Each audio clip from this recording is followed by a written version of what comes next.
Hey everyone, welcome back to On Purpose, the number one health podcast in the world. Thanks to each and every single one of you that come back every week to listen, learn, and grow. Now, you know that I love sitting down with experts, people that have dedicated their life, their time, and their years to understanding more about human behavior, human dynamics, and understanding how our mind works. And today I'm sitting down with someone that I wanted to meet for a long, long time. I've watched his YouTube videos for years. I've been a fan of his content for many, many years on Instagram and other platforms. We've been trying to get together and we finally made it happen. I'm talking about none other than New York Times best-selling author, international speaker, and dating expert, Matthew Hussey. Matthew, thank you for being here, man. What's up, man? Thanks for having me. I share the sentiment. I wanted to do this for years and somehow the planets never aligned until now. I know. I remember messaging with you on Instagram. I think I was actually in London at the time, a few years back. And there was a video that we were going to do together. It was one of these dating videos that you were doing. And you're like, oh, do you want to? And I was in Londden, but I don't know how we kept missing each other. Yeah, we even had a brief phone call where we were like connected and got on really well. And yeah. I know we're both mutual friends of Lewis Howes. And it just, yeah, it's fun though to finally be in the same room and do this. It's fun. Yeah, and I feel like it's a momentous occasion because England's playing in the final on Sunday. And we've been brought together as two Brits. Have you decided where you're watching the final, or you don't know? I have to be in true introverted fashion. I have to be at home. I like being with my family because I do like the energy of people who really care. Yeah. What drives me mad is when you've got people who have no idea what they're talking about yelling at a screen during a match. Yeah. And I genuinely love hearing all of the commentary. Yeah. So I'm one of those people, I'm a fight fan, like boxing and so on. When there's a big boxing match, I'm like, all right, everyone can come over, but just, I want to hear the commentary. So I hate that bar environment of everyone yelling at the screen. Yeah. So yeah. Oh, I get that. Yeah, no, I lead a spiritual book club on Sunday and half of it is bang in the first half of the game. So I'm only going to get to watch the second half. It's hard for me to imagine anything more different than the energy of English fans back home than a spiritual book club. Literally, this is it's a group of friends that I lead a spiritual book club for. Happens every Sunday and it's 11 to 1. So 11 to 12, I'm going to be doing, 11 to 1. And so the game starts at 12 here. So man, yeah, I'll get the second half. But no, thank you for being here, man. And like I said, I've watched your videos for years. Seen your interviews, seen your books, not seen you on stage in person. I look forward to being able to do that. But I wanted to start with the question. I'm not sure if I've seen you been asked this before, but I wanted to ask you, what's your favorite love story ever? Or is there one that you have, whether it's a real life one, a client, a personal experience, a book? What's your favorite story of love? That is a really tricky question. There's a movie I saw recently. It's a Japanese movie called Weathering with You. I've not seen that. It's an animated movie. This guy, he created what was at one time the biggest grossing anime of all time. But this movie, Weathering with You, is about a young guy and a girl who are, in this kind of, this young love. There's this kind of mythical story where it's constantly raining in Tokyo and she has the power to make the rain go away. They call her a sunshine girl. She's so prized because she's the sunshine girl. And so she's constantly called upon by people who are running events or fireworks displays or whatever to come along and make it stop raining. Spoiler alert for anyone who's not seen Weathering with You, by the way, I'll come back in 3 minutes. But there's every time she does it, a piece of herself starts to disappear. And it gets to the point where she completely floats up into the sky and no longer has a presence here on earth because she's given so much as the sunshine girl. Wow. And there's a moment where he goes to save her from up in the clouds because he realizes she can't, even if she comes back down to earth and never does another thing as a sunshine girl and all it does is rain all day, he still chooses her. Wow. And for me at least, I'm not saying the director meant this, but it's so beautiful because it felt to me like a story of a person who is accepting that even if being with you means that it's that it's raining, Yeah. I still choose you. I don't just choose you when the sun is shining. And there's something stunningly beautiful to me about that, because it's a much more grown up kind of love than the one that we tend to look for in our 20s. Yeah. Or as teenagers, and some of us for the rest of our lives, Yeah. where, you know, we love someone as long as the sun is shining. But when the chips are down and when things are tough, they start reassessing everything. That was a beautiful answer. I love that. That was wonderful. I mean, like, I love movies too. So when you said a movie, and I've not seen that movie, so that sounds amazing. I love that. What a great love story. And now I don't know. Should I still watch the movie? I really enjoy it. And there's another movie he did prior to that called Your Name. Okay. And there's something very beautiful about his movies. Yeah, I would check them out. Yeah. Okay. I'll take a look. Yeah, no, I love that. And it's so interesting with what you referred to there, this idea of the view we have of love and relationships in our teens, in our 20s, or like you said, for some people, their whole life. How do you think your view of love has changed while helping people create, find, keep love? I mean, you know, you've been on this amazing journey. You've been doing this for what, a decade now? 15 years. 15 years, right? Okay, Yeah. so you've been doing this for 15 years. How has your view of love changed over the last 15 years of actually working with people and speaking on stages, being interviewed in all these places? I suppose getting older myself, and I realize I'm still relatively speaking a young man, but getting older myself, it's become much more apparent to me the importance of reevaluating what is actually important in a partner. And we tend to, our younger selves, we do have this list of things that we think we want that seem important. It might be charisma. It might be the fact that, you know, someone is super sexy because they can speak 3 languages, or that, you know, they've achieved a certain status in their life or an award or whatever. They can play the guitar, and we rate these things as these things. And we you know, when we think of losing someone, we look at all of those things and go, I couldn't lose them. You know, they're funny and they're charismatic and they're super fun to be around and they're sexy and they can play the guitar and they can, you know, speak 3 languages. And it still is a kind of Instagram profile version of a person. And someone recently said to me, like, I'm in a relationship with a guy and, you know, he plays the guitar and I find that really sexy and he's really good looking. And I'm like, he doesn't need, in order to be in a relationship with you, he doesn't need to be great at music. He needs to be great at a relationship. Yeah. And if you want to hear someone play guitar really well, go to a John Mayer concert. Yeah. Like, or Ed Sheeran or whatever. Yeah, like you don't need that every day in your relationship. Yeah. Right? What's important in a relationship is someone who is really competent in a relationship and has those skills. And those skills are hard won. It's one of the reasons that relationships with big age gaps don't work. It's not because there is necessarily a chasm in the way these two people feel. It's that there is a huge chasm when it comes to their relationship competence and their experience. And that really does matter. And if you're with someone who has a far lower level of relationship experience, then they either have to learn through you, which is going to be a painful process. They're going to make a lot of mistakes. They're going to hurt you a lot in the process. You're going to feel like you're going to have to be careful of avoiding the role of teacher constantly in the relationship and try and be equals in a situation that's inherently kind of unequal. And you're going to have to hope that they do learn those skills. You're making quite a big bet on the idea that one day they will have that skill set. Some people take most of their lives to get it, and some people never learn it because they're not the kind of people that want to grow and be self-aware and do the work.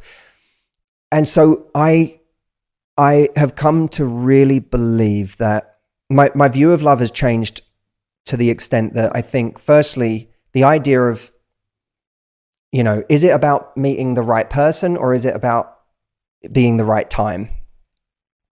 And I've started to weight my opinion far more towards time. Wow. That when you have decided it's the right time for you to really meet someone, you go into love with a completely different intentionality. Love isn't happening to you. It's not this wave that's washing over you, which is super easy. When a wave's washing over you, you just stand there and just bask in the goodness of how wonderful it feels to feel that sort of drug. But that's not the same thing as intentionally. There's a difference between winning the lottery and starting a business. Mm-hmm. You know, when you start a business, there's a method, there's a pragmatism to it, the things you need to do in order to build this thing. And I think that to me, I don't think I've developed a less romantic view. I actually, if anything, have more and more and more come to see a person who's in a place where they're willing to actually do the work of a relationship as romantic. Yeah. And I think people consistently get burned when they're not factoring into the equation of how right someone is, whether this person is demonstrating A, that they are also at a time in their life where they're looking for the same thing, and B, that they have genuine, great relationship skills. Like, you know, we're all going to argue at some point, but how do we argue? Yeah. Right. That's just one area, but it's a huge thing. Mm-hmm. So that to me would probably be the biggest shift. I believe in timing more these days. And I believe that we undervalue to an incredible extent genuine relationship skills, and we overvalue just kind of mindless attraction. Yeah. Yeah. I love that answer, man. That's so fascinating to compare person versus time. And I often say to my friends, like, the most romantic thing in the world is someone who's trying to build relationship competence. Like that, sure. That is the most romantic expression that someone can have. I love the way you talk about relationship skills, and we're talking about relationship competence.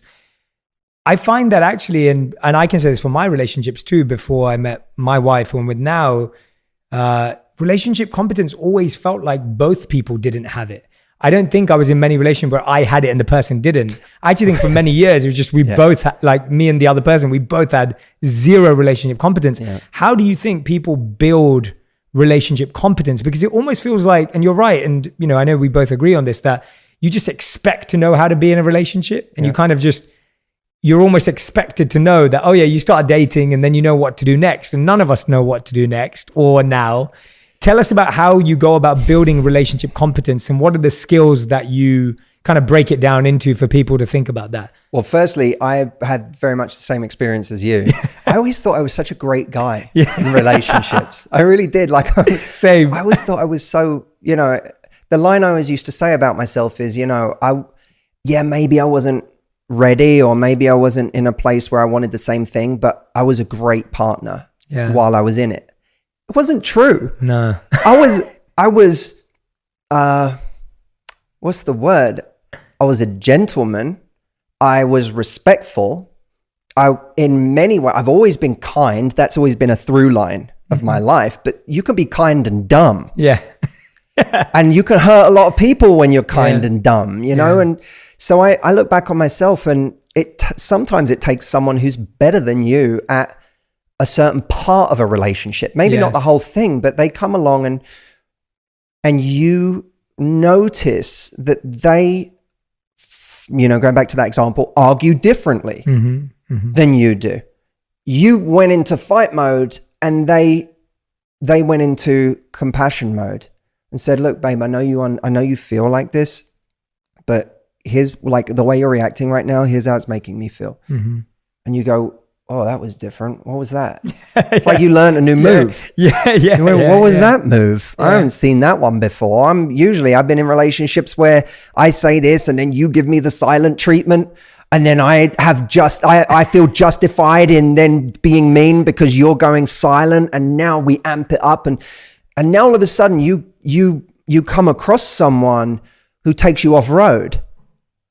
And that's a scary moment. And when someone takes you off road, you have two choices. You can either be afraid of that. And it is something uncomfortable about it because you're not used to it. Even kindness can be uncomfortable if you're not used to it. Absolutely. Right. But when someone takes you off road, that that really is an opportunity to watch what someone else is doing. I think the same is true in business, right? It's you see someone else who just did a different thing. Like in your industry, someone took a turn that everyone else didn't.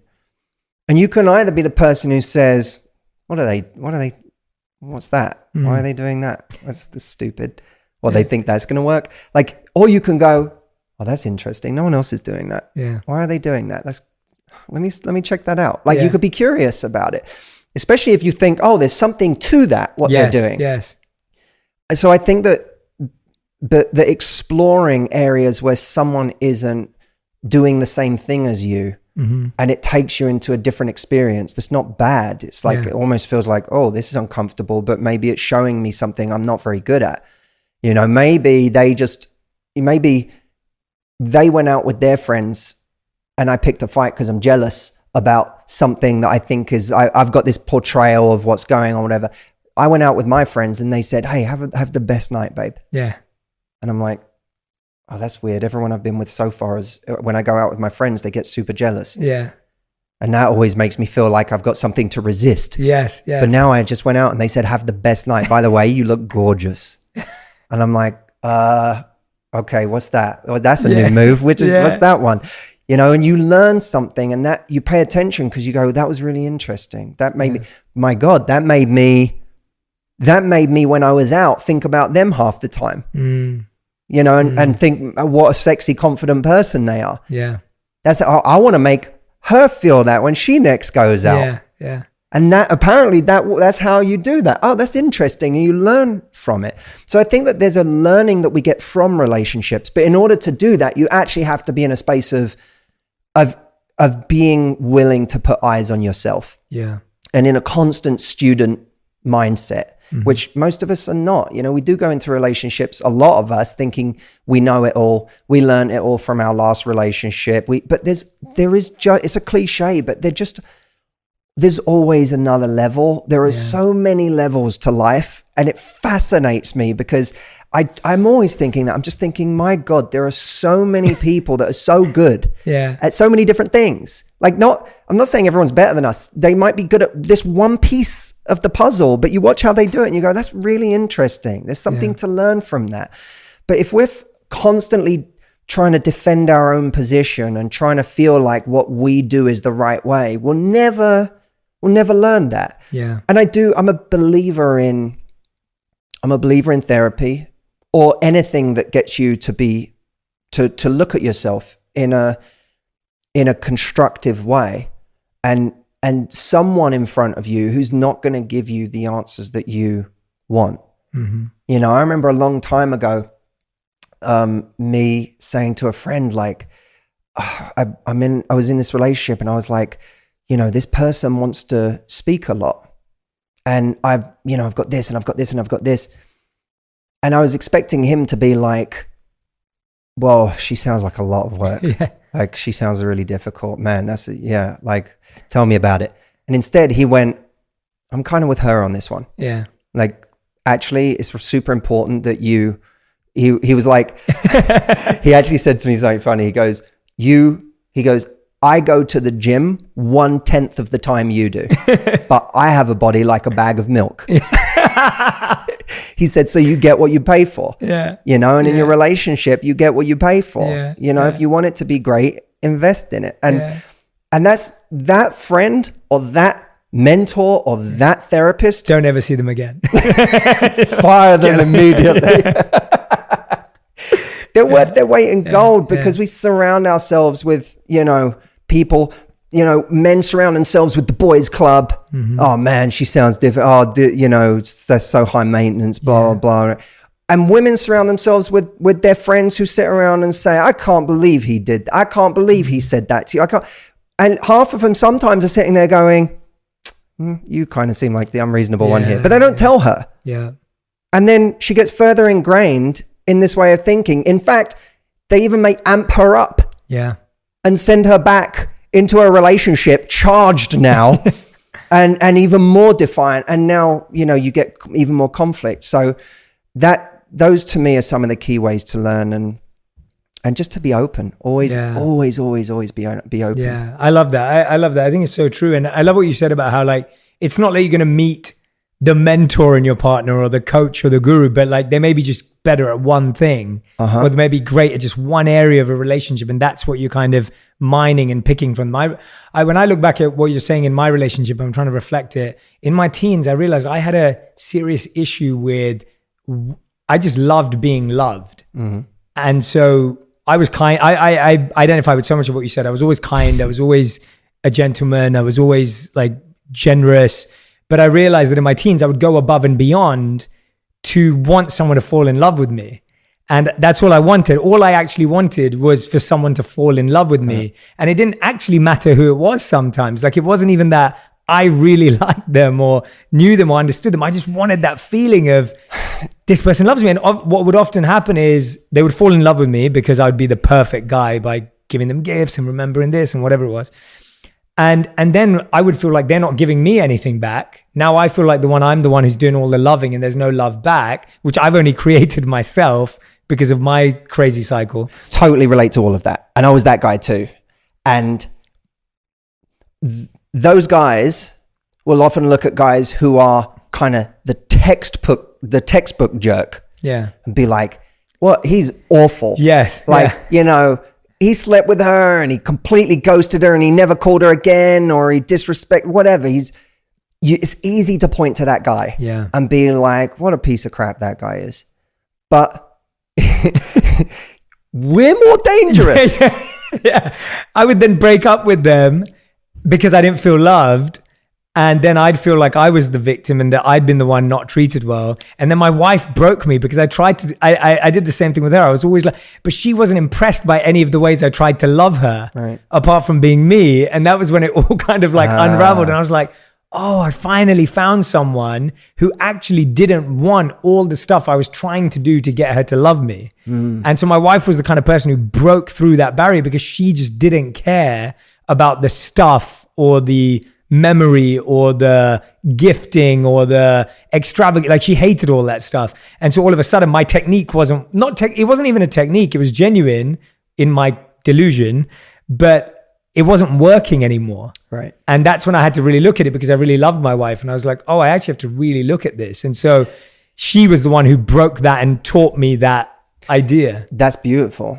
Yeah. So it took someone who valued something completely different than the thing the weapon you were used to using, right? Exactly. The move that I was like took away all of your special moves. Yeah, all the power was gone. You have to fight this fight now with none of these special moves. Yeah. And then you're all of a sudden, like you say, it's like being stripped bare. Yeah. Now I get a chance to truly be loved for who I am. Yeah. Not the performance that I'm doing in the beginning, which, as you say, it's not genuine. It wasn't like I was it wasn't manipulative. But it's genuinely about getting something for ourselves. Completely. As opposed to genuinely about discovering somebody else or building something or whatever. And I did the same thing. And it's one of the great, I deal with, my God, in my company, we're dealing with, millions of women a month worldwide, but tens of thousands in terms of real coaching.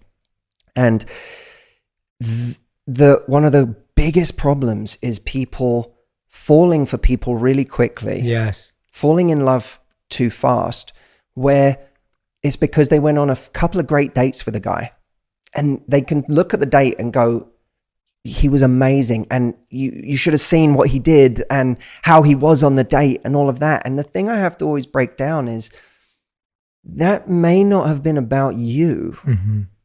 It is about something he wanted you to feel by the end of the date. Mm-hmm. And not that,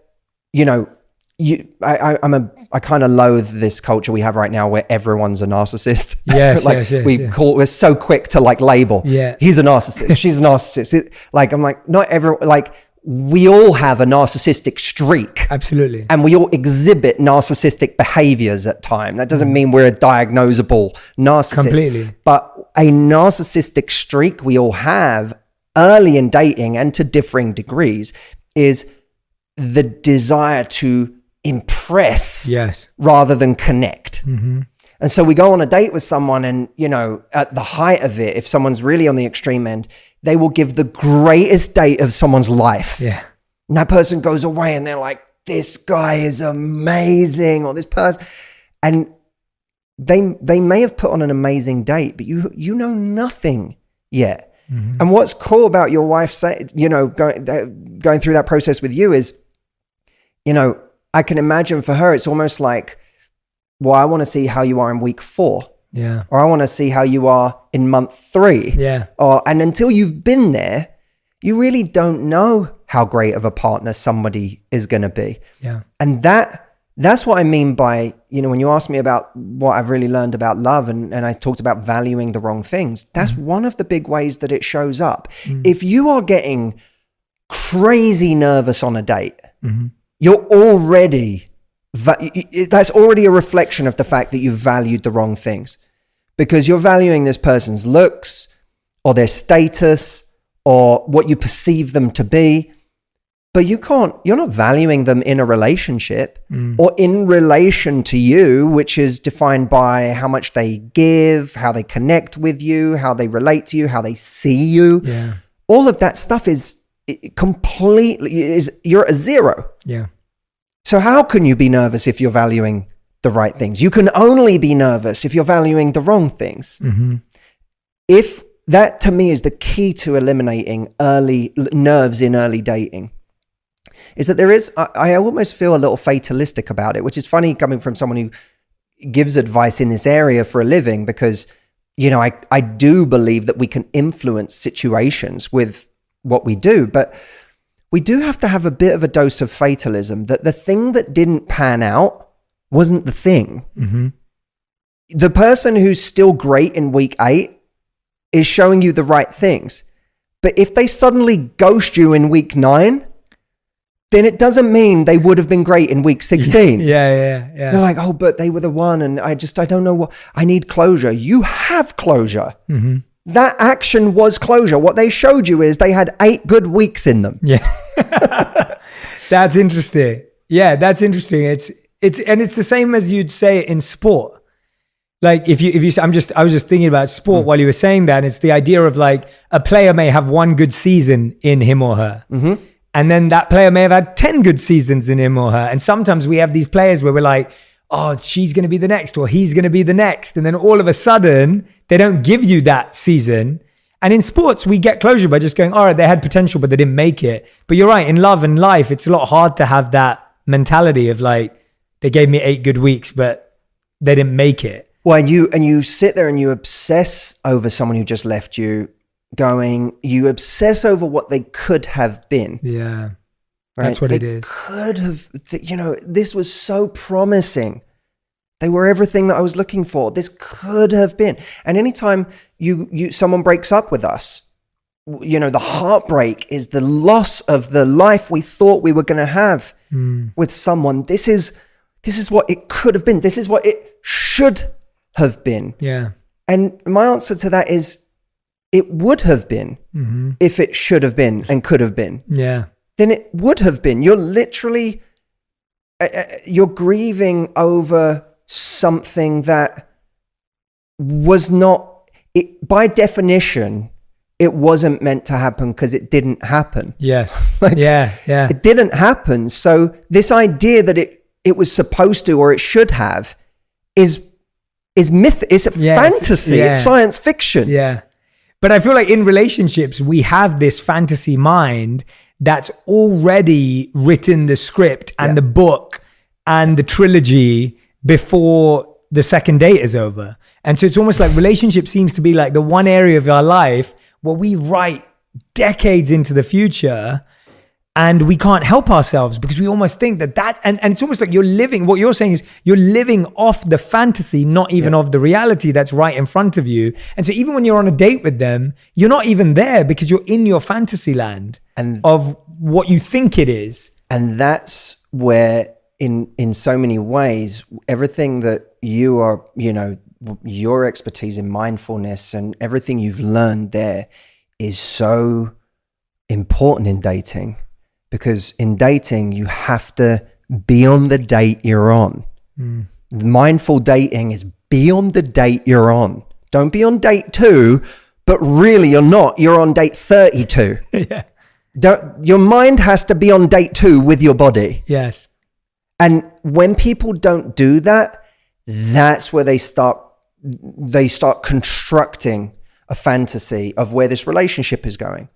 A fantasy of who this person is. They know 5% of someone and they've built the other 95% out of extrapolation. Yeah. Oh, he was really sweet in that moment.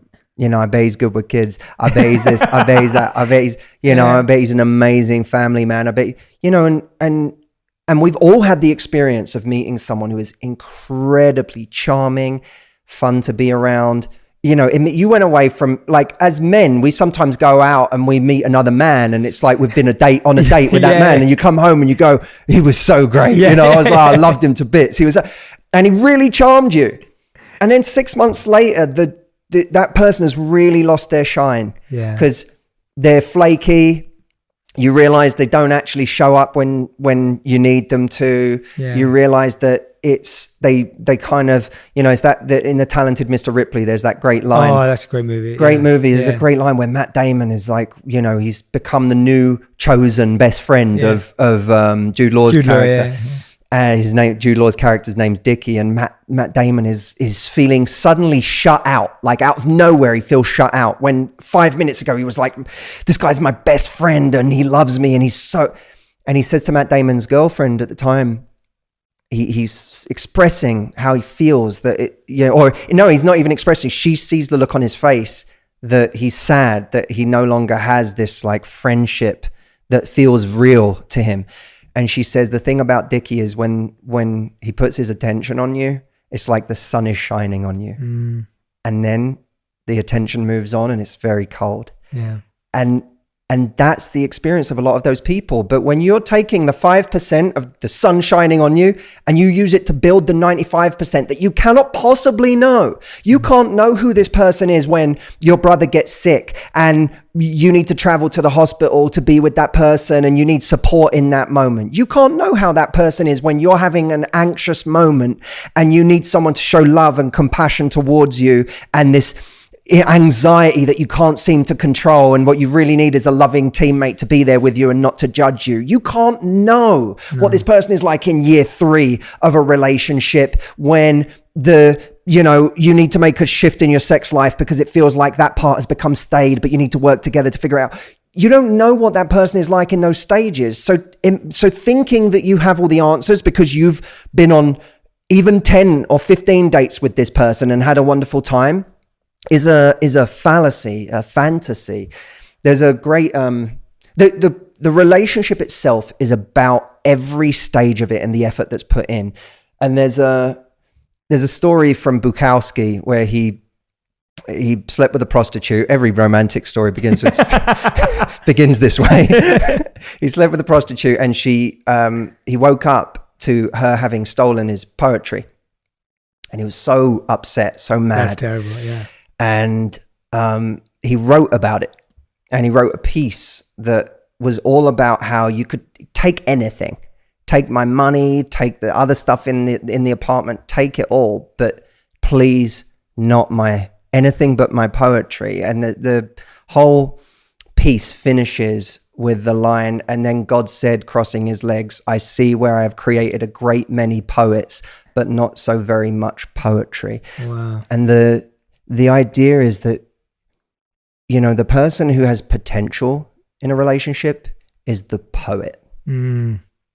The poet. Everyone's a poet. Mm. Not many people writing poetry. Yeah. Writing is the more difficult part. There are a lot of people who are great on a date, very romantic, very charming. They're a poet on a date. Mm. The poetry is the relationship.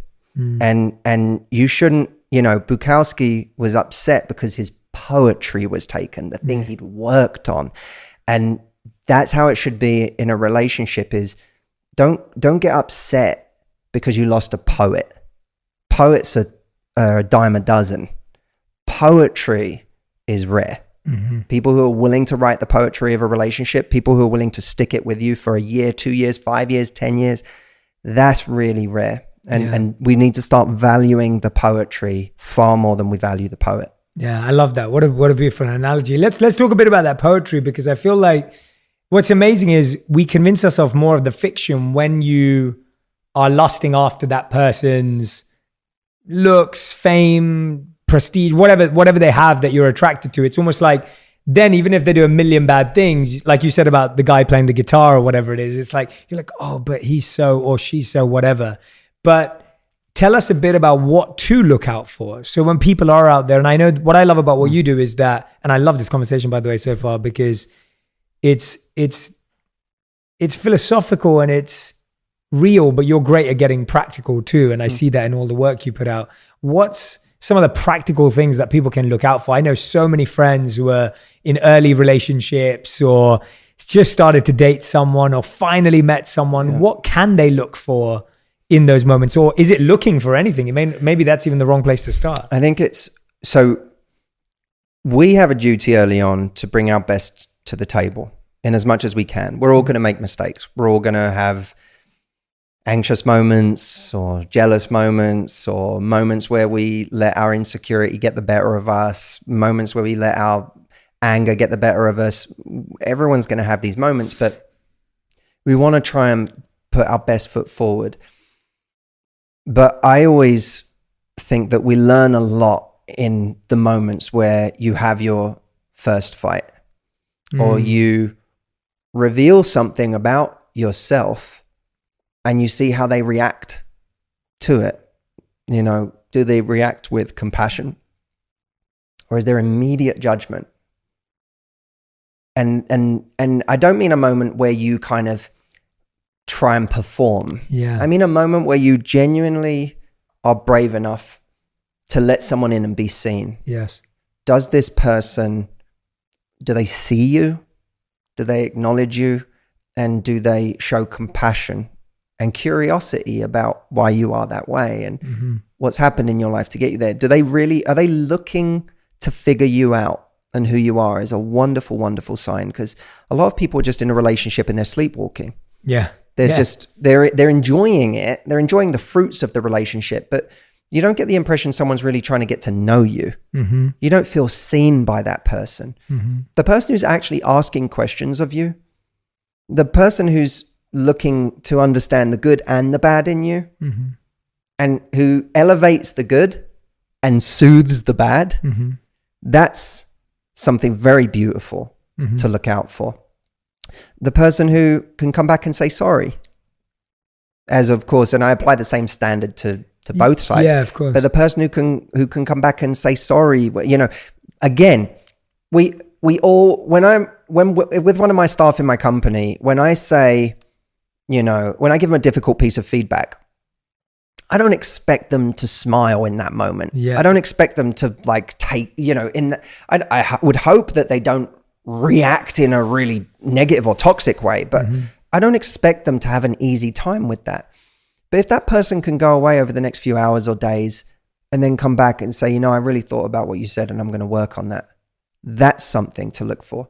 Because you can really, like that person, if you're both that kind of person, you can work with that person. Yeah. That's someone you can genuinely have a relationship with, because it's not a relationship that's based on perfection or never having an argument, but it is based on two people who are humble enough to genuinely own their mistakes or to own the areas where they want to get better. I'm always looking at the ways people argue and whether they're trying to do damage in an argument or whether they're trying to rebuild in an argument. And if you're with someone that every time you come out of an argument, you feel like they lacerated you, and you come out of an argument bleeding every time, you know, and you're like, why did they have to say that incredibly nasty thing? And it's one thing if they come back an hour later and say, or even a day later and say, I truly regret having said that to you and I will do better. But if they won't even acknowledge that that was a really toxic way to have an argument and that was a really nasty thing to say, then that's a problem. Because this is a relationship that's not going to soothe you. Yeah. It's going to create more and more wounds. So that I would say is an important thing. And two people genuinely genuinely at the core of it operating as a team? What do you need? And can I tell you, you're working really hard right now. Can I understand what your goal is in doing this and seek to understand that and where that's coming from for you and why that's important?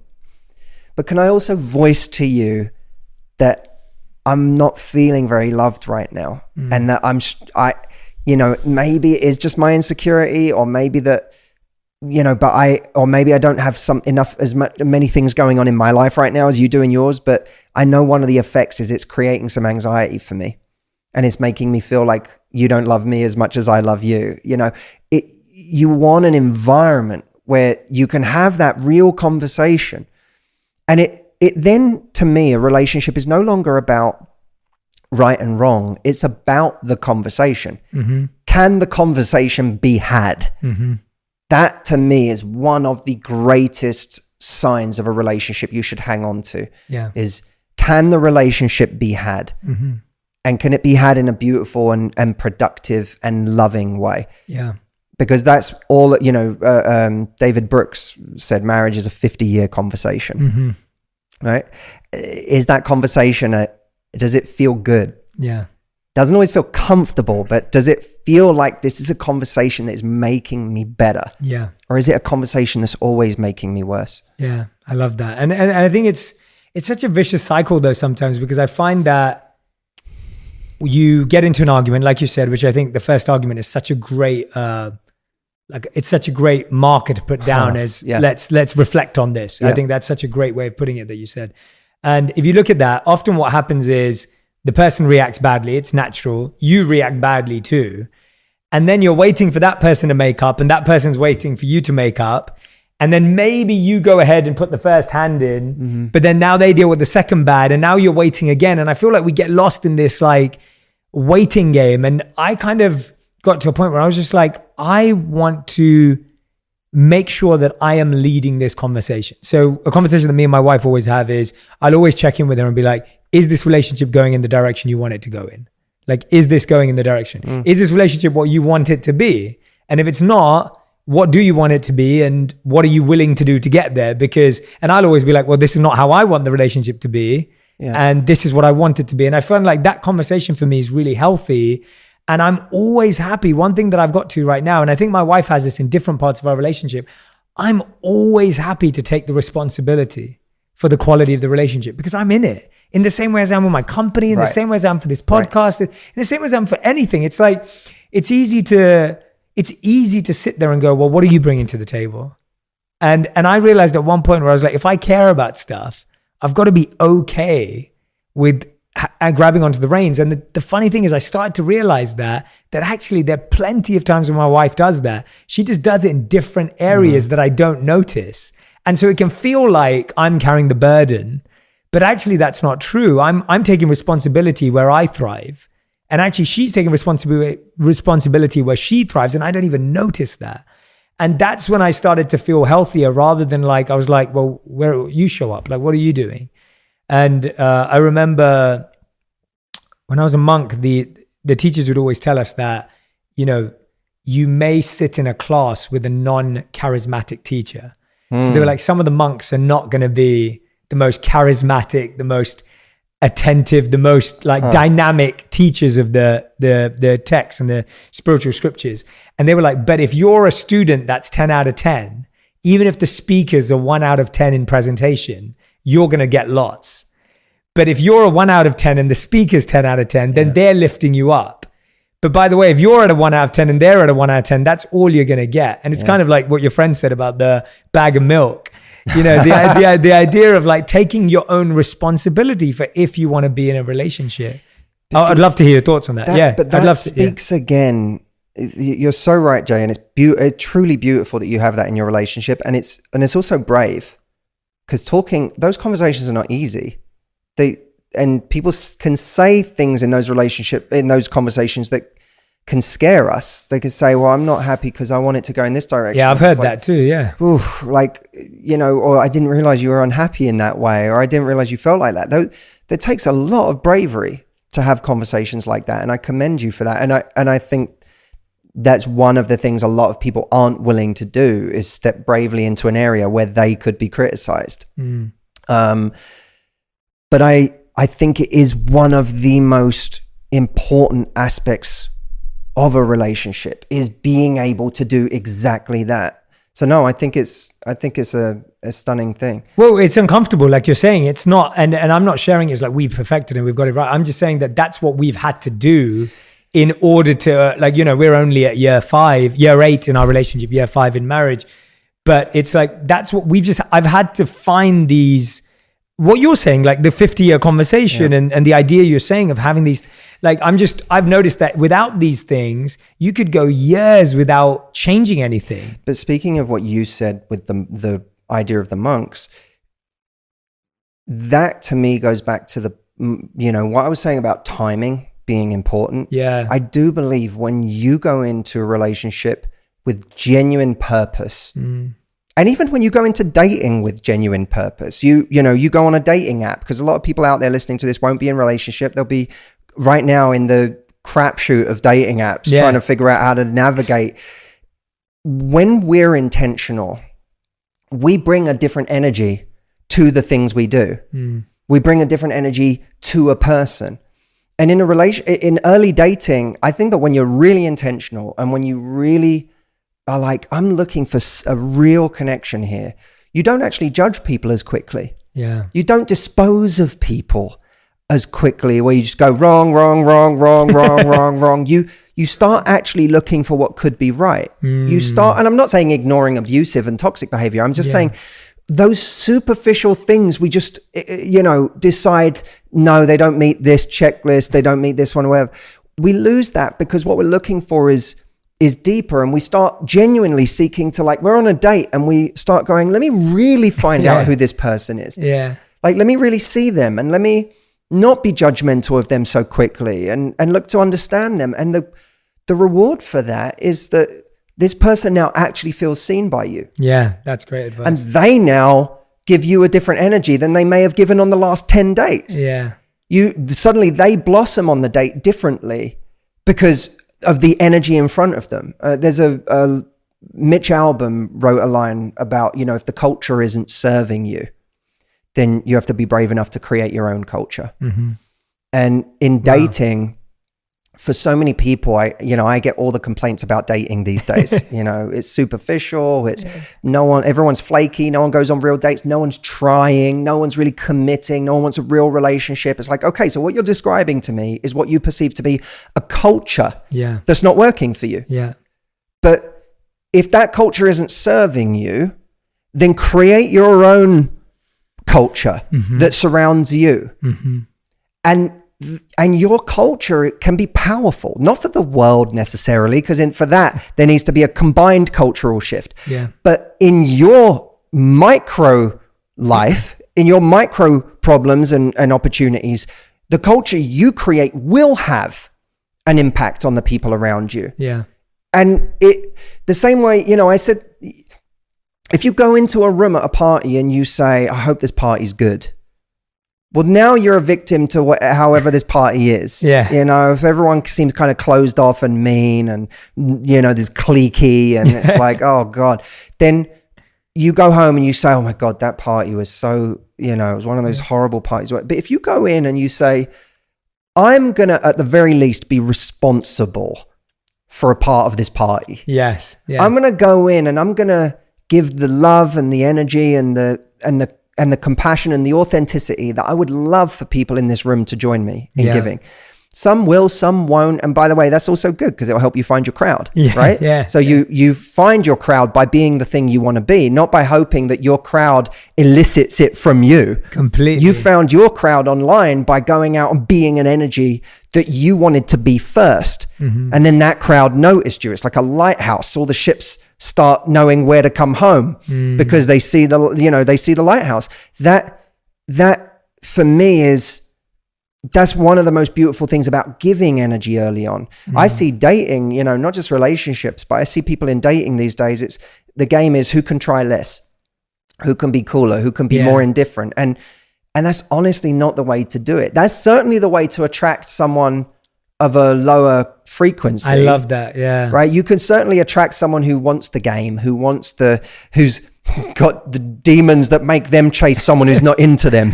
Yeah. You know, and there are plenty of people with those demons, but you don't want to be in a relationship with a person like that.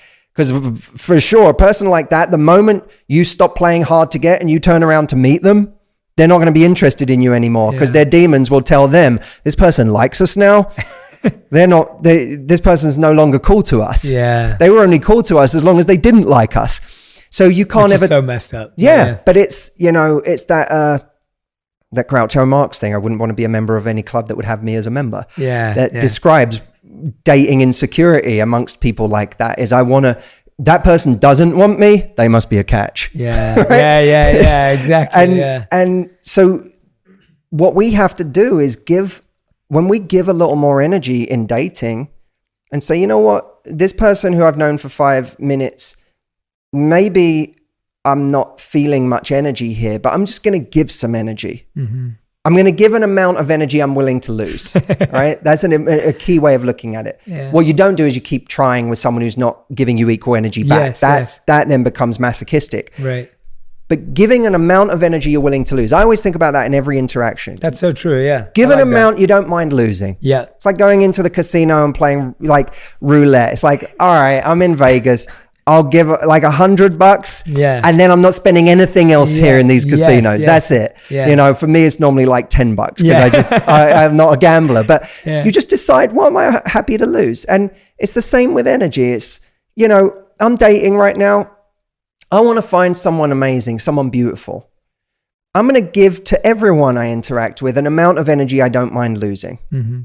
And some people, I'm going to bring out the people who now are willing to give it back, because all of a sudden they might be jolted out of their little coma that they've been in because they're disillusioned with dating and they feel like no one's trying, and so they went into their shell, but now they see you with a different level of warmth and playfulness and just positivity, and they go, who is this? This makes me feel good. And then they come out a little bit, and all of a sudden you see who they are.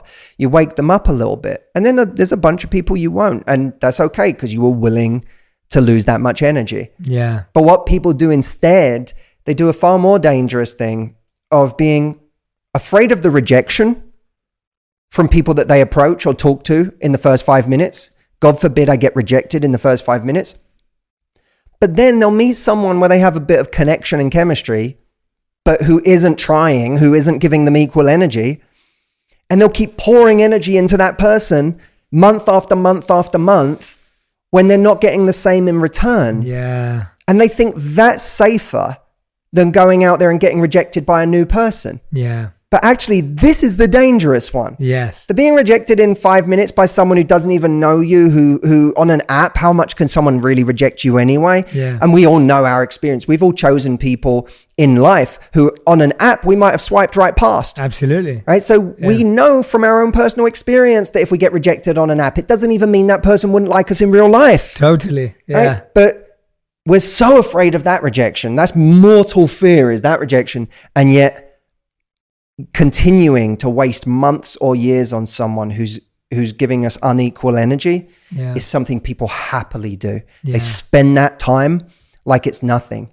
And that's the really because it feels safe, because it feels like there's something, at least there's some connection, there's some comfort. Well, there's a couple of things. Firstly, it's comfortable, right? It's what I know. Doesn't mean happiness and comfort are very different things. I'm not happy. I'm not getting my needs met, but it's comfortable. Yeah. Right. So I'll stay in it for that reason. It's the fear of I'll never find anyone again, which is a fallacy because you found this person. You did it already, And by the way, this person's not so unique that they're the only person in the world that's going to find you attractive. Right. Like they're attracted to you because you're attractive. Yeah. But that's the crazy thing, right? We have this massive paradox between there's now unlimited choice more than ever. You feel like you have way more choice than you had before. But then we have limitless fear to go with that we may not find anyone ever again.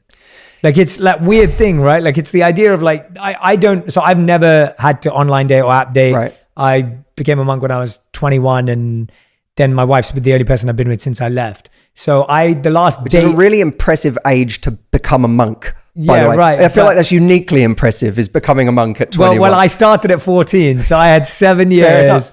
Got it. being a single man. Of runway to get there. I feel like becoming a monk at 80. I'll exactly. take that. Yeah, no, I think I did it because of having to figure out some of this stuff. But the last time I went on a date was, apart from my wife, was about what, like, I don't know, like 12, 13 years ago. So I never had to date from an app. The closest thing we had was High Five. Do you remember High Five? No. High Five was like an early Facebook where it'd show you 200 to 300 friends in your network. Got it. And it was Facebook, but it was most guys in their teens used it for dating. But the idea of you feel there's so much choice now. Like you just always, like you said, you're just swiping away, you're looking at profiles, everything. But at the same time, you feel like you'll never find someone again.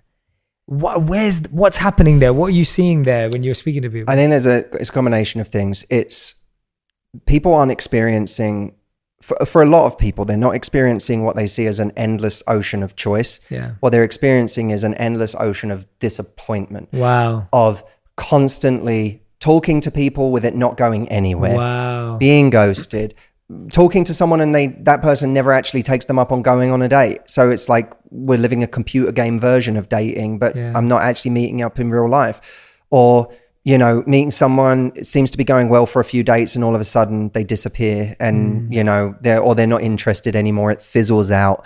And so it's a lot of disappointment.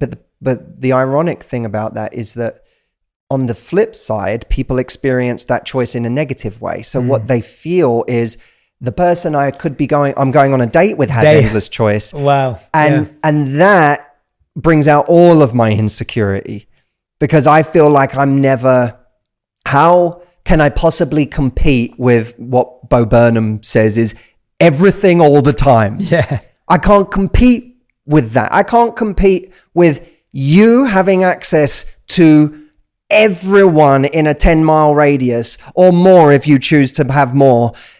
That's something I how do I possibly live up to that? And that to me is at the root of so many people's lack of confidence, even their lack of authenticity when they go on a date, because they stop trying to connect and they start trying to be something they think the other person wants them to be. And now it's a departure from themselves.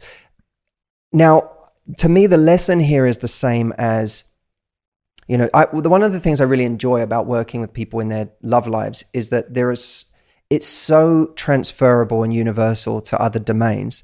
So if you look at this problem of we're afraid, we can't live up to the choice that somebody else has, that's actually true in business too. It's true in content creation, right? Like I've had it in the last couple of years. I've had moments where I look at just how many creators there now are and just how much video content is pumped online every day that I feel like I've overeaten and want to be sick. Yeah. And I'm like, it can get to a point where because in one sense, being good at something creates confidence, right? If you feel like you're a good partner and you're attractive and you have good qualities and so on, then you feel like a version of competence. Yeah. And the same is true in content creation. I've been doing what I do for 15 years. I feel very competent when it comes to speaking into a microphone, going on TV, going on stage, making videos. And yet there's still moments where I've had just this little feeling of like, does the world need another voice? Yeah. Everyone is speaking all the time. And I mean, this is a side note rant, but it's so funny. I was watching, there was like some thumbnails for a major podcast. And this is no slant on it because I understand what happens with this, but it was so funny because I was like, there was one thumbnail that was like, be kind to yourself. And then the next one was, achieve through suffering. There's like another one that's like, push past your limits and ignore the realistic. And there's another one that's like motivation is BS. Yeah. And it was all the same podcast. Yeah. But it's like every next thumbnail is like a piece of wisdom that contradicts in some way the last piece. Right. But that I think I think we're all force feeding ourselves content at the moment at a rate that's just untenable. But when you're a creator in an environment like that, you can get to a point where you're like, does the world need me? Yeah. Yeah. Like, if I just stop talking, does it matter? Everyone else is saying it anyway, in 1,000 different ways. And what I tell myself is there is someone that uniquely vibes with my personality and the way I deliver the message. It's not about me worrying, how do I grab that person's audience? Or how can I appeal to everybody? It's just about me saying, you know what? William Zinsser, there's a wonderful book for life and writing. Someone once said to me, every book on writing is a book on life. Yeah. But there's William Zinsser wrote one of the seminal books on writing, which I forget. I think it's on how to great writing or something. If you look up William Zinsser, people will find it. But he says, you know, when you go to, he said, you may be a aspiring travel writer who, when you think about going to Tokyo to write about Tokyo, you think, but thousands of travel writers have been to Tokyo and written about Tokyo. What do I possibly have to add? And he says, but the world hasn't heard what your lens on Tokyo is. The world hasn't heard your take on Tokyo. And that might contain some idea or way of looking at things that other people haven't actually done, or that you may say the same thing, but you may say it fresh. Yeah. And so I tell myself that when I'm creating content, that it's not about appealing to everyone. It really is about saying, my take on this is interesting for its own sake to the people that vibe with me. The same is true in dating. That I see that.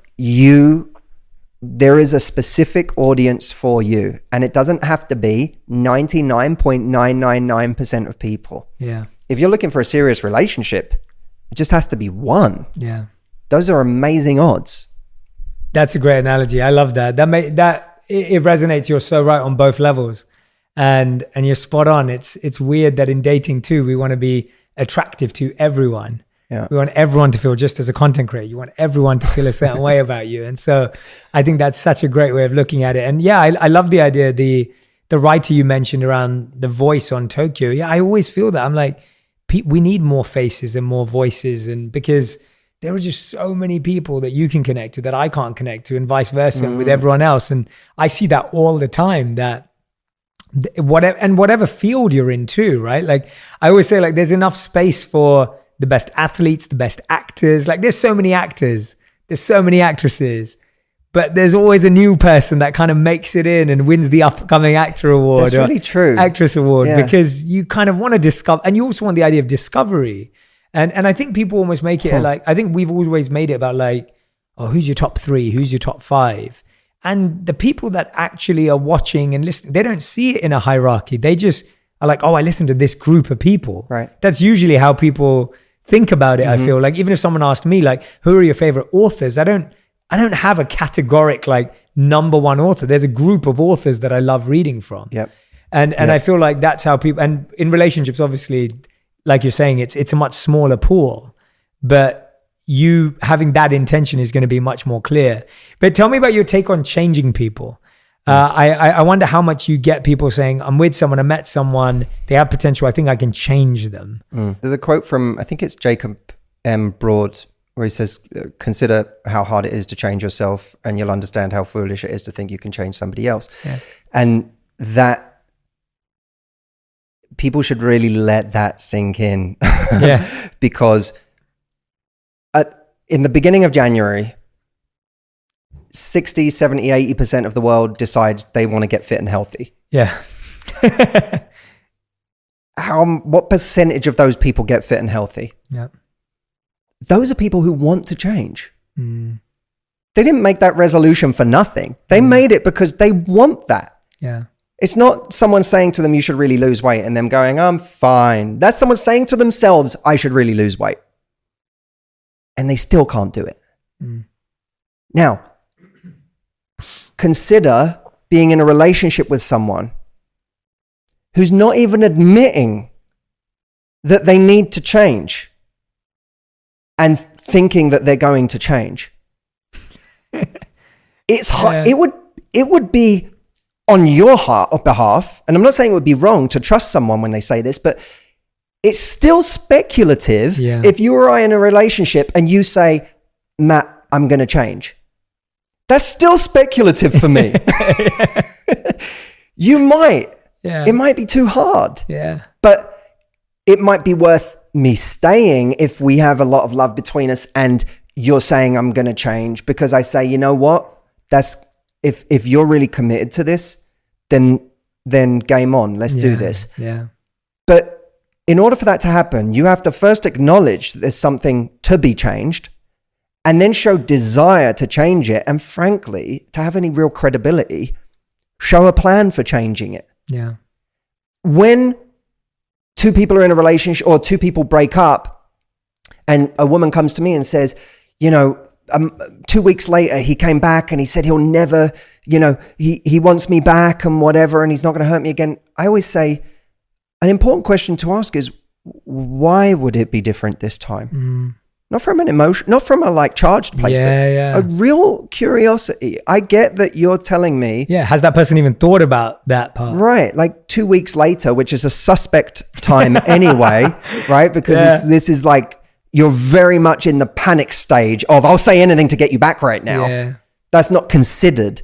But fine, this is where we are. We're 2 weeks out from our breakup. You're telling me you want me back and you'll never hurt me again. I get you want me back. But what is it that's different this time? That's what I need to understand to feel safe to go down this road with you again. And so I think people can and do change. Otherwise, you and me would be out of a job. But change, if you are not the author of your own change, then the idea that your partner is somehow going to will you to change, it's like telling your partner, I want you to do therapy. Yeah. And them going, okay. Yeah, exactly. I'll go. And that's the reason most people do go. Right. I find, at least from people that I speak to or work with, you hear that so often, that the number one reason people do go to therapy is because their partner kind of forced them into it and they kind of agreed to it. And that's a problem, because you're hoping that they will see the value in it once they get there, and they might. Yeah. But someone needs to have some skin in the game. Yeah. And so I just think that here's what I will say, because there are so many people in relationships or in situationships, if you want to call them that are convincing themselves, they're conning themselves that somebody else is one day going to be different. And at that point, you have to say to yourself, on what basis have you decided this? What is it that this idea that some grand change is imminent? What is that based on? Yeah. Is it based on them having said to you, hey, I know that in these last few months or years or whatever, this has been a big problem in this relationship, and I know that's because of me. And this is something I am committed to changing. Yeah. Have they said that? Because if they haven't, I have to ask, where is the logic here underpinning your argument that they're one day going to change? Yeah. Oh, this isn't about them, that they're going to change, or that they've even expressed a desire or a willingness or a commitment to change. This is about your demons calling the shots. Yeah. This is about your fear of losing someone, because maybe they don't want to change. But what's really happening is you don't want to lose someone. You don't want to be on your own again. You don't want to take the risk that there's something else out there where you can get your needs met on a higher level. And then it becomes about exploring yourself and saying, well, this person's been this way for years and I've complained about it for years. So is this still about them? Yeah. Can I really keep saying this is about...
about them.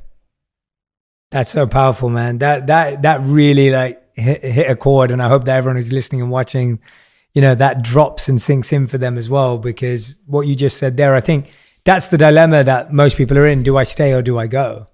Yeah. And you've just answered like, that's how like it's clear. I sometimes look at videos of myself from years ago and I cringe because I'm like, it's not, what I'm saying might be factually right. Yeah. But the way I'm saying it, I was once... it's like looking at old hairstyles. It's the same thing. It's like looking at old fashion sense, old hairstyles, old advice. I thought that looked good. Yeah. I thought that, yeah. I was in Beverly Hills when I first got to LA. I was about 25 and I was making a video in front of the Beverly Hills sign. I was like, I'm going to get the Beverly Hills sign in the background. And it was a video about getting over heartbreak. Right. And I think it was like the 3 tips for getting over heartbreak, right? Which, by the way, as soon as you say 3 tips for getting over heartbreak, you already don't understand. Because anyone who's deep in heartbreak is not coming to you going, what are your tips? Yeah. They're going, save me from this existential crisis, doom I am in, where life doesn't feel worth living right now. And I was making this video, and at the end of the video, a guy came over. It's like a 3-4 minute video, because of course you can sum up how to get over deep loss in 3 minutes. He came over and he said to me, "You've never been heartbroken, have you?" Someone who's just watching, just He'd listened to the whole, I didn't know he was listening, but he was like in earshot the whole time. And he was like, "You've never been heartbroken, have you?" Now, 25-year-old know-it-all me, I was like, in my head, because out loud, I went, "No, I have." And I have. And I like sort of shuffled on. In my head, I went, "Who do you think you are?" Of course, I've like, what does this guy know? Like, oh, you know so much more than me or whatever. He was right. I had never been truly, I'd had things that like hurt me. Yeah, sure. I'd never been like crushed. Yeah. And having had that experience in my life now, the video I make is very different. How I talk about that is extremely different. Yeah. And the reason I say that is because I am aware that these things we're talking about here, it's very easy from a distance 100%. to say to people, this person hasn't changed in a long time. What makes you think they're going to change now? And why are you still there? Yeah. And the why you're still there is because this stuff is so hard. Change is so hard. Leaving a situation, so hard. It's changing anything is hard. Like, this is one of the things that I sort of, one of my gripes, I suppose, sometimes with some of the self-development rhetoric is that it makes things sound so much easier than they are. And it sort of, it trivializes what are really difficult things. Most people, if they could just turn off their depression or their anxiety, if there was just a switch where they could go, they would do it. Yeah. And it's a terrible thing to feel. So the fact that they are feeling it must mean it's very difficult for them to not feel that. Yeah. And the same is true of a relationship. If someone has stayed in an unhappy situation for a long time, that must mean it is incredibly difficult for them internally to make peace with the idea of leaving. And what's happening, of course, is in this moment where it's evident to all of their friends and family that they should leave and that they should never look back, their abandonment issue that's been around their whole life is screaming at them. Yeah. Screaming, using any tactic it can to get them to stay. And when they were in the relationship, the tactic it used maybe was to go into people pleaser mode. And even though this person's not treating me right, I'm going to do anything I can to make them happy, make every compromise, make every sacrifice, bend over backwards, subjugate my own needs to try and serve you, all all in order so that I can keep you. Yeah. And then at a point where you get so unhappy and you say, oh my God, this person's terrible. I've had to lose myself in this relationship to make them happy. I'm going to leave. Just at the point of leaving, just as your friends are like, thank the Lord, they did it. Yeah. They left. You go home that night and that abandonment demon realizes a different tactic has to be played. So it says, maybe they weren't so bad. Maybe like we're asking for too much. Maybe like, you know, they did have really great qualities, didn't they? I mean, they were loyal and they're a lovely person a lot of the time, and they're this and they're that, and that voice starts using a different tactic with you, because the only thing that voice wants is don't be abandoned. Yeah. And it'll do anything in its power to reach that goal. It will ruin your life to achieve that goal, because it only has one goal. And the goal is not make you happy. The goal is make sure you're not abandoned. Yeah. And so this stuff is so difficult, and it's why people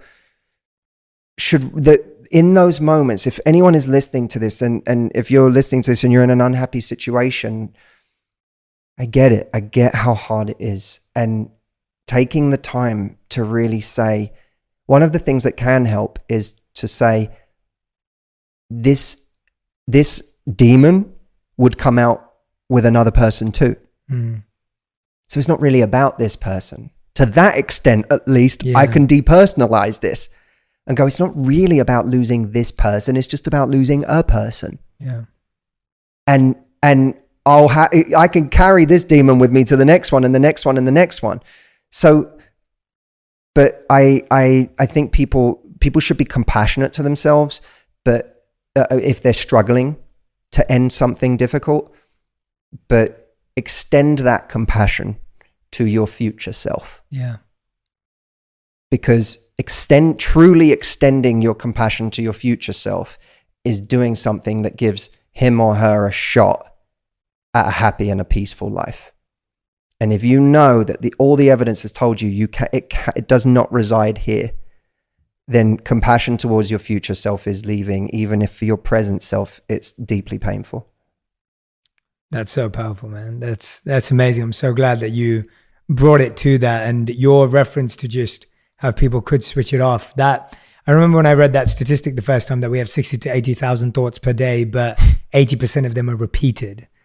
And that was the one that really hit me. And I was like, yeah, that's what's happening. Like if someone's saying that to themselves, what you just said about abandonment, the idea of if someone keeps repeating to themselves without even knowing subconsciously, don't be abandoned, don't be abandoned, don't be abandoned, don't be abandoned. And that's just repeating over and over again.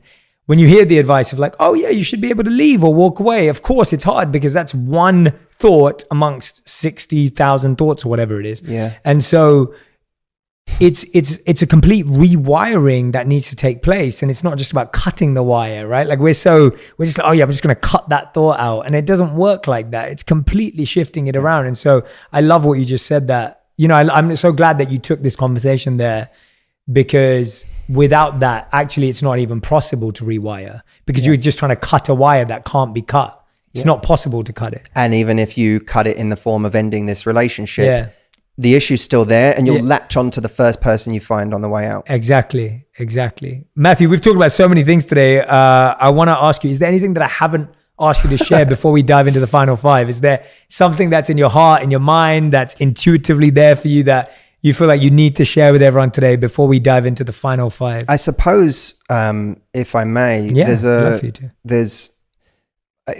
I've been working on something recently that I know these subjects can, as you said, seem very abstract. Even when we talk about confidence, it's a very hard thing to latch onto and figure out, well, okay, I want to be more confident. I want to be confident enough to leave, or I'm single, but I want to be confident enough to approach that person. Yeah. It's a very hard thing to grab onto. What does it mean to be more confident? How do I actually do it? I put together something that I said, if in 30 days I wanted to if I had a gun to my head and it was, you have to improve someone's confidence in 30 days, what would you do? I said, well, maybe I'd create 5 challenges that were specifically engineered around the psychology of confidence. And my theory with this is, if you can give yourself a genuine, not like, completely transform everything about your confidence in 30 days, because we all know that's just BS. The world is full of these kind of hyperbolic promises. But if people can, I believe that when you can create like a crack in the doorway and that shows you what's possible, that momentum leads to something bigger and bigger and bigger. I don't think someone starts by saying, I know I can be a millionaire. I think someone starts by saying, I made $2,000 this month. I bet I could make 2.5 next month. And then making 2.5 and go, I think I see a way to 4. Yeah. That to me is how belief is built. It's incremental. And so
I said, if I can get people a 30-day significant incremental shift in their confidence, then whatever goals they have this year, that will give them momentum to charge into those goals differently. Yeah.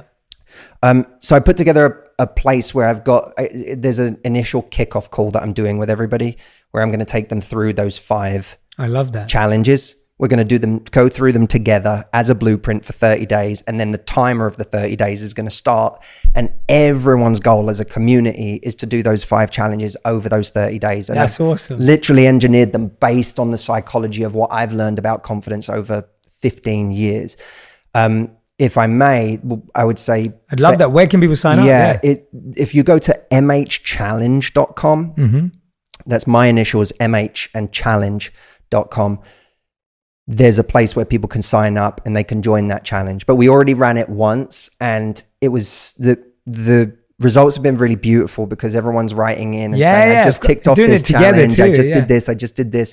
So it's been a very unifying thing for people, and we're running it again now. So people can come and join at mhchallenge.com. I love it. Everyone who's listening and watching, make sure you do sign up at mhchallenge.com. I don't want you to miss out on that. That sounds awesome. And it's so much more fun doing it with other people and taking it through these 5 challenges. And we know our life changes by those practical things. 1,000%. Yeah. 1,000%. Like I've never changed without being, I've always said to everyone, it's 3 things: coaching, consistency, and community. Like those are the 3 things. If you want to change any area of your life, if you don't have coaching, you don't have consistency, and you don't have community, you're not going to change it. Yeah. And so that's exactly what this is. So mhchallenge.com is the place to sign up, everyone. And Matthew, I've got the final 5 for you. So these have to be answered in 1 word or 1 sentence maximum. Okay. A sentence, I don't know what the official definition is, but I make it 7 to 10 words. So 1 word or 1 sentence for 1 word or 1 sentence for each of these. Okay, so Matthew, Hussey, these are your final 5. The first question is, what is the worst relationship advice you've ever heard or received? Find someone who loves you more than you love them. Oh, yeah. Okay, great. Good answer. All right, question number 2. What's the best relationship advice you've ever heard, received, or given? Make a list of the things that are truly important for you to find in a partner, and then be that list. Love that. Great advice. All right. Question number 3. One word to one sentence again. Define love for you. Generous interpretation of other people's behavior.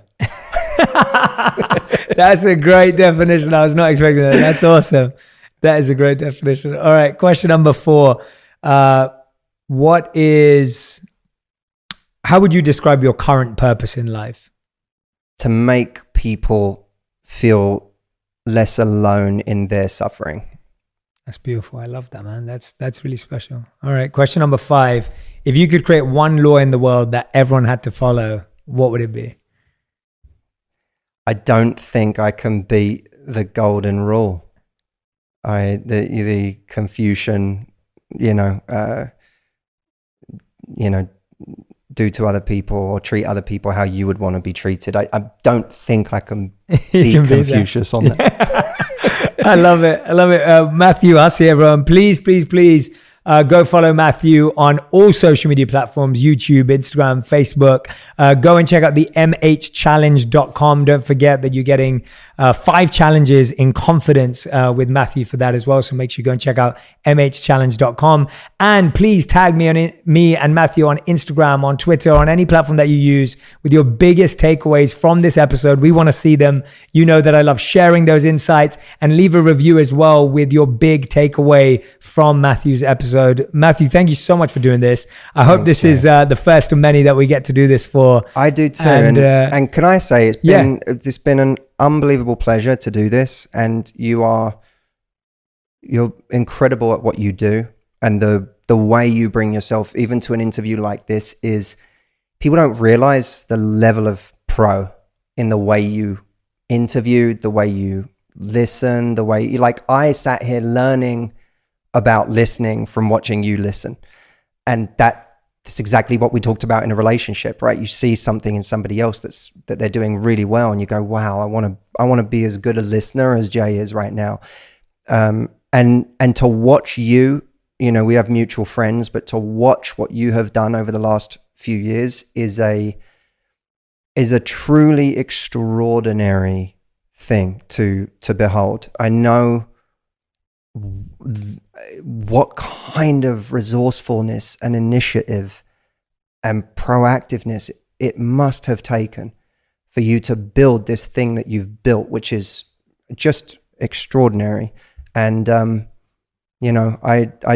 sure you hear it many, many times a day, but it is, from one creator to another, I look at it and it's something very special what you've done. So congratulations. Well, thank you, man. I appreciate it. It's very kind. Really, that means a lot to me, and I felt how genuine that was. And the reason why I was listening so well is because you were speaking so well. So I was like, this is easy to listen to. I was just sitting there going, this is great. Like, I'm like, people are going to love this, and this is going to make sense. And so it was easy to listen to you. And I think that's part of a relationship. You want to sit down with someone that makes it easy to enjoy the conversation. Yeah, you enjoy the conversation that you're with. So no, and the feeling's mutual, man. Like, I remember, I've been watching you for years and years and years, and to see what you've created and the evolution of your work, and just what I really appreciate is the dedication to what you do and who you help and how you help them. I think it's so, I think we live in a world where it's so easy to, like, now I'm a crypto influencer, and now I'm a, NFT influencer, whatever it is. And it's like, to dedicate your life to something that is big enough to be dedicated to, but to just see you so focused. And even in today's conversation, I can see that, it's like, you can tell when someone's really well read in an area and has really thought about it, from like pop culture to history to, that. I love that. I love meeting someone who's immersed in their space, and you demonstrate that beautifully. So, thank you, man. I'll remember that. Thank you for that. Thank you. Yeah, thank you for dedicating your life to